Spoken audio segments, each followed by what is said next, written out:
Di sini saya akan mempresentasikan tugas etika profesi. Saya mengambil profesi yaitu Electrical Design Engineer.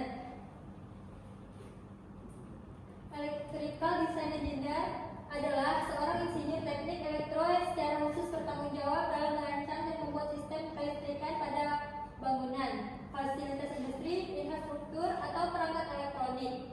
Fokus utamanya adalah perancangan desain, bukan pemasangan atau pemeliharaan.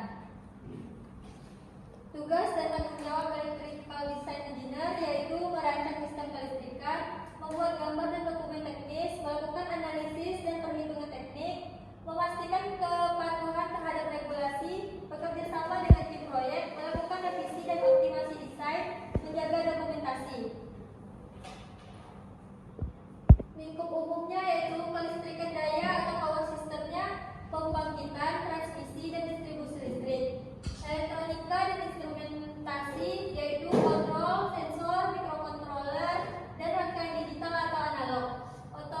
Otomasi industrinya yaitu sistem kontrol, PLC, SCADA, HMI, dan robotik. Telekomunikasi dan sinyalnya yaitu jaringan komunikasi, pemrosesan sinyal digital. Teknologi energi terbarukan yaitu panel surya, penyimpanan energi, manajemen daya.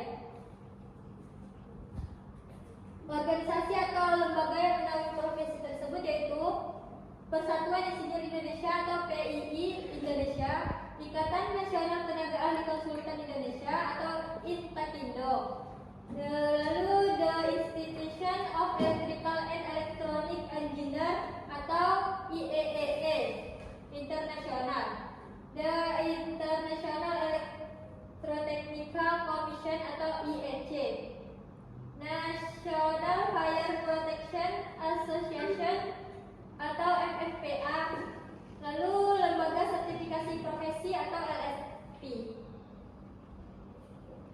Sertifikasi yang dibutuhkan untuk Electrical Design Engineer yaitu Sertifikasi Nasional Indonesia yaitu Sertifikat Insinyur Profesional atau SIP dari Persatuan Insinyur Indonesia.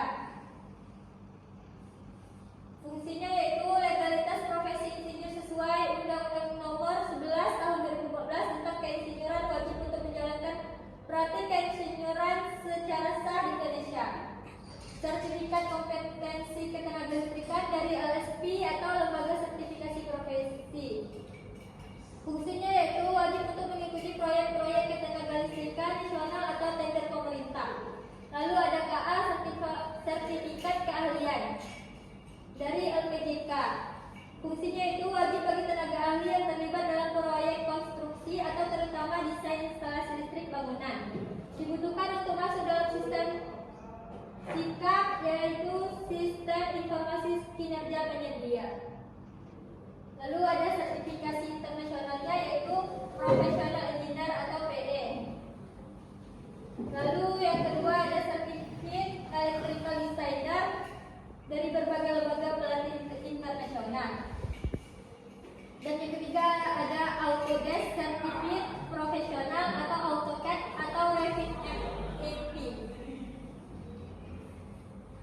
Jenjang karir Electrical Design Engineer yaitu ada Junior Electrical Design Engineer, posisi awal setelah lulus kuliah atau memiliki pengalaman kerja kurang lebih 3 tahun. Lalu Electrical Design Engineer atau kerja posisi menengah dengan pengalaman 3-5 tahun. Lalu Senior Electrical Design Engineer, posisi senior dengan pengalaman lebih dari 7 tahun. Lalu ada Lead Electrical Engineer atau Project Electrical Engineer, yaitu memimpin seluruh aspek kelistrikan dalam proyek atau biasanya proyek besar atau EPC. Lalu ada Electrical Engineer Manager atau Principal Engineer, yaitu posisi strategis atau pengambil kebijakan teknis. Level menuju profesi Electrical Design Engineer-nya yaitu pertama pendidikan dasar yaitu sarjana S1 Teknik Elektro, lalu magang atau PKL yaitu praktek kerja lapangan atau lalu ada fresh graduate atau Junior Electrical Design Engineer. Lalu ada sertifikasi awal di pengembangan kompetensi, lalu ada Electrical Design Engineer atau level media, lalu ada Senior Engineer atau Lead Engineer,